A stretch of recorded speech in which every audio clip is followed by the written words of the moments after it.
Jai Shri Ram. Now we come to Canto 18. Lakshman lops the nose and ears of Surpanakha. To the aforesaid Surpanakha, bound by the cords of love, Sri Ram then spoke with a smile in sweet words as follows, according to his own liking. O lady, I am already married.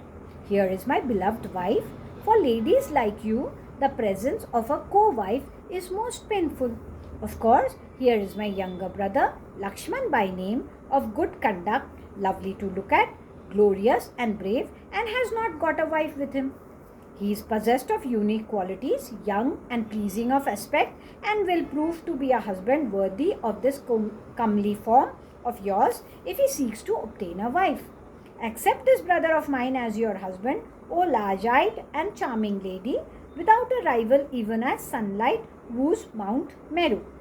Leaving Ram, when spoken to in these words by Sri Ram, the aforesaid ogress, infatuated as she was through love, suddenly spoke to Lakshman as follows.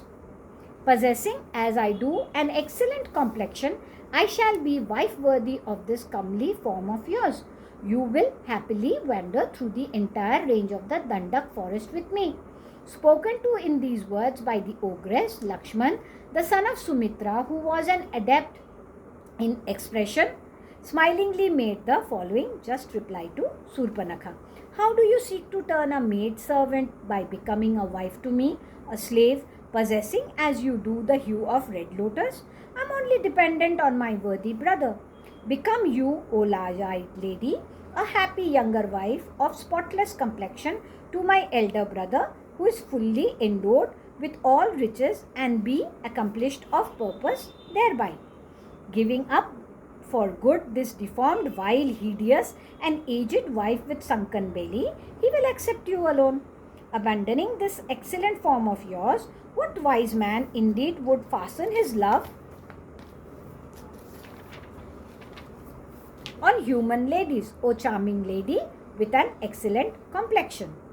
Spoken to in these words by Lakshman, that hideous woman with a prominent belly, who was too naive to catch the jest, took his words to be true.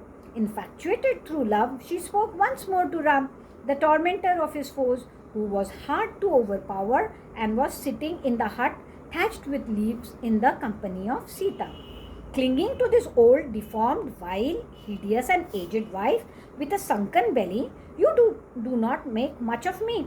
Today I shall devour this human lady even while you are looking on. Having been rid of a rival, I shall roam with you at ease. Saying so, the woman with eyes shone like live embers, highly enraged as she was, rushed upon the fawn-eyed Sita, even as a large meteor would descend on the constellation known by the name of Rohini.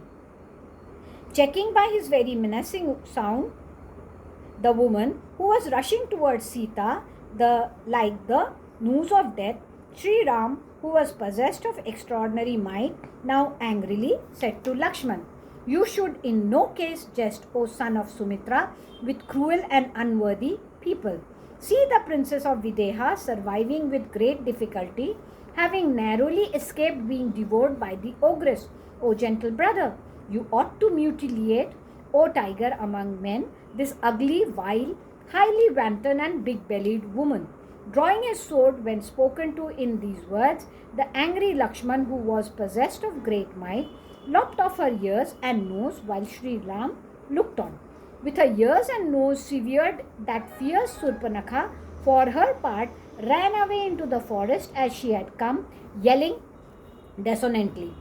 Bathed in blood, that ugly and extraordinarily fierce ogress roared in various ways like a cord in the monsoon, dropping profusely blood on the way, raising her arms and roaring in various ways. That woman of fierce looks entered the heart of the great forest.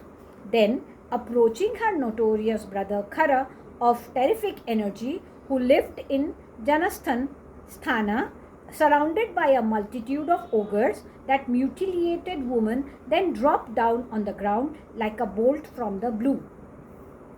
Overcome with a swoon through fear and drenched in blood, that sister of Khara then told him everything about Raghav having arrived in the forest with his wife and Lakshman and of her own mutilation. Thus ends Canto 18 in the Aranyakand of the glorious Ramayana of Valmiki, the work of a Rishi and the oldest epic. Jai Shri Ram.